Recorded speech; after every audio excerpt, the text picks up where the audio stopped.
الله الرحمن الرحيم السلام عليكم ورحمة الله تعالى وبركاته كلنتي وعن وناكسن داودال waxaad kusoo dhawaataan barnaamijka muuqaalka ciyaaraha oo xilligan kale aad kaga barateen inaad ka daawataan Rajis Sports TV waa maalinimo sabti ah taariikhdan waxay ku asaysan tahay 7 bishii 8 ee Agoosto sanada 2021 qodobada barnaamijka aad ku daawan doontaan saaxiibayaal waxa kamid noqonaya Paris Saint-Germain oo 2 sano u bandhigeen heshiisa ciyaaryahanka Barcelona Maxalaamay Lionel Messi qodobada soo kale barnaamijka muuqaalka ciyaaraha saaxiibayaal aad ku daawan doontaan waxa kamid noqonaya milkiilaha Chelsea Roman Abramovich oo kulan degdeg la qaadanaya agaasimaha ciyaaraha ee Chelsea si ay kaga wada hadlaan qorshaha Lionel Messi ee kula soo saxiixan karaan Neymar Jr wuxuu lambarka 10aad ee PSG oo u ballan qaaday saaxiibkiisa hore Barcelona Lionel Messi hadii uu kula soo biiro geeda Parc des Princes iyo PSG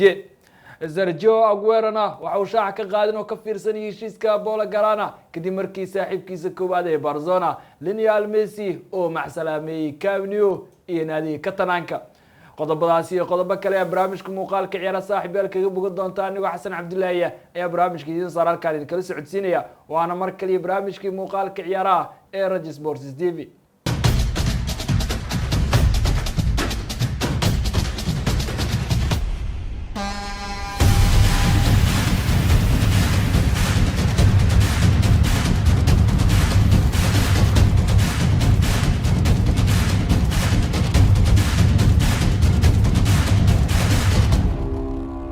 intaasi daawadayaal waxaan qodobada u waaweyn barnaamijka muuqaalka ciyaaraha maanta oo sabti ah qodobadii aad daawateen hadii aan ku bilaabana Paris Saint-Germain ayaa 2 sano oo heshiisa u bandhigeen 34 sano jirka Barcelona Maxalaamay reer Argentina Lionel Messi mucjisada Argentina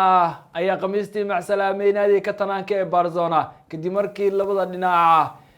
ay ku heshiiyeen in Lionel Messi oo naadiga iskaga tagay sabab ku aadan dhaqaale xumo ku absatay naadiga Catalonia ee Barcelona Barca ayaa awoodi waayay in ay bixiyaan mishaarka Lionel Messi taa oo soo dejisay in madaxweyne Juan Laporta oo ogolaado ciyaaryahanka reer Argentina ee Lionel Messi inuu iskaga dhaqaaqo qalcadda Camp Nou iyo naadiga Catalonia ee Barcelona PSG oo labada xilli ciyaareed ugu dambeeyay dabagal ku ay ninka reer Argentina Lionel Messi ayaa tan lagu soo waramaya in ay la xiriireen wakiilka aabaha dhalay Lionel Messi si ay kaga wada hadlaan qorshaha ciyaaryahanka reer Argentina ee ugu dhaqaaqi karo Parc des Princes iyo liiga dalka Faransiiska dhinaca kalena ciyaaryahanka reer Argentina Lionel Messi ayaa meesha ka saarin in suurtagal ay noqon karto in mar kale oo la midoobo tababarihiisa hore ee Barcelona ninka City maamulaha reer Spain ee Josep Guardiola Manchester City ayaa kamid ah kooxaha baacsanaya adeega 34 sano jirka reer Argentina ee Lionel Messi oo kooxlaana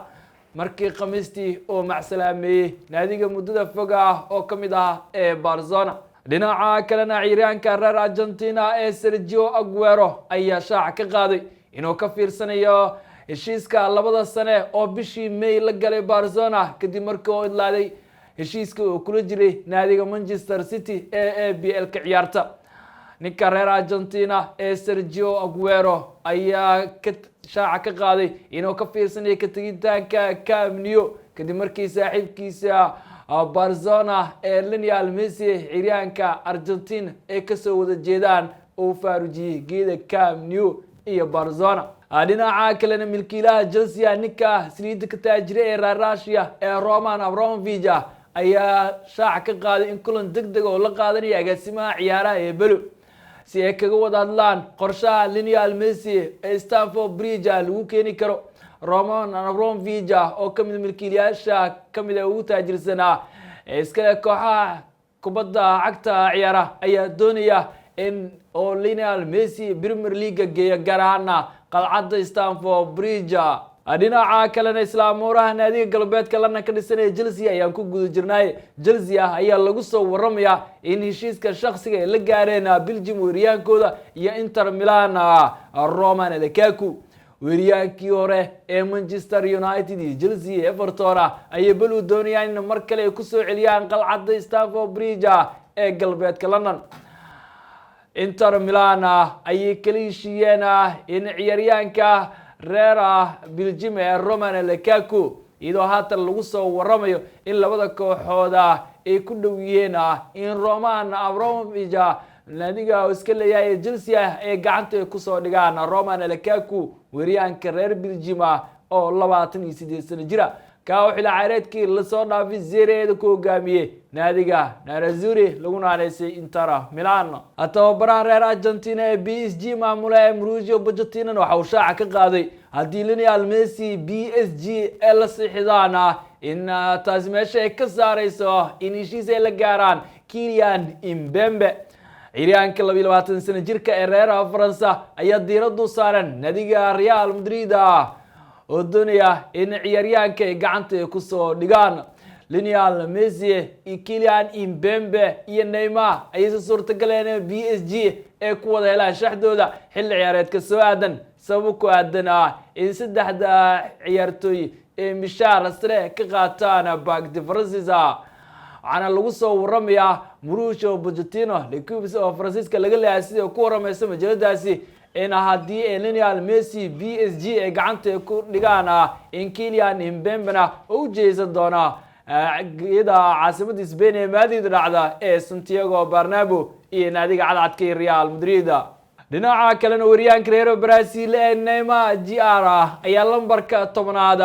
oo ballan qaaday mucjisada reer Argentina Lionel Messi haddii uu kula soo biiro geeda Parc des Princes iyo PSG Neymar ayaa doonaya in saaxiibkiisii hore mar kale ay ku madoobaan liigaga dalka Faransiiska kadib markii Barcelona uu macsalaameeyay 34 sano jirka Neymar ayaa sheegaya in lambarka 10aad oo kaga tanaasulay saaxiibkiisa Lionel Messi haddii uu doorto in PSG oo soo caga dhigto dhanka kalena waxa lagu soo waramayaa heshiiska shakhsiga ay la gaareen 23 sano jirka qadka dhexe Lille iyo Portugal Ronaldo Sanchez waxaana haatan Barcelona ee wada hadallo kula jiraan Lille iyagoo doonaya in 23 sano jirka reer Portugal ee Ronaldo Sanchez ee gacanta ku soo dhigaan Real Madridna waxay Martin Odegaard oo reer Norway ay kor istaageen in mar kale oo ku laabto Emirates iyo Arsenal Real Madrid tababarooda Carlo Ancelotti ayaa u sheegay asmaha ciyaaraha ee Real Madrid in Martin Odegaard oo sii joogo geeda Real Madrid ay ku ciyaaraan ee Santiago kadib markii uu dhaawac u soo gaaray ciyaaryahanka qadka dhexe ee reer Germany iyo Real Madrid Toni Kroos Chelsea waxa ay wada hadallo la furteen Juventus iyagoo 50 milyan oo lagu daray weeryahanka reer Germany ee Thomas Werner doonaya inay kaga soo bedeshaan daafaca Netherlands ee Matthias de Ligt ciyaaryahanka jooga dheer ee Netherlands ayaa diiraddu saaran Chelsea kadib markii ay ku fashilmeen in naadiga magaalo xeebeedka Spain ka dhisan ee Sevilla ee ka soo qaataan 22 sano jirka daafaca dhexe ka ciyaara ee qaranka Faransiiska Gondi oo diiraddu saarna naadiga la yiraahdo Chelsea Real Madrid ayaa kamid kooxaha Chelsea ciyaaryahankaasi ku cariirinaya waxaana haatan lagu soo waramayaa in Chelsea ay u wacdeen Matthias de Ligt oo Juventus daafaca dhexe iyo Holland kaga ciyaara Southampton waxay 25 milyan oo lacagta euro ay ku celiyeen Aston Villa oo ku doonaya ciyaaryahanka qadka dhexe ee James Ward-Prowse oo arkaan bedelka ninka u dhaqaaqay City ee Jack Grealish iyo iyagoo la soo seexday Bayer Leverkusen garabkooda Leon Bailey inta ayaan ku soo gabagabeynaa barnaamijkii muuqaalka ciyaaraha maanta oo Sabti aniga Xasan Cabdilaahi barnaamijkii soo halkaan idin kala socodsiinay farsamadii kaamirada Cabdalla Tiirka ayaga caawiyay diminta oo kulmi doona dhamaantiin isku duuban nabadgelyo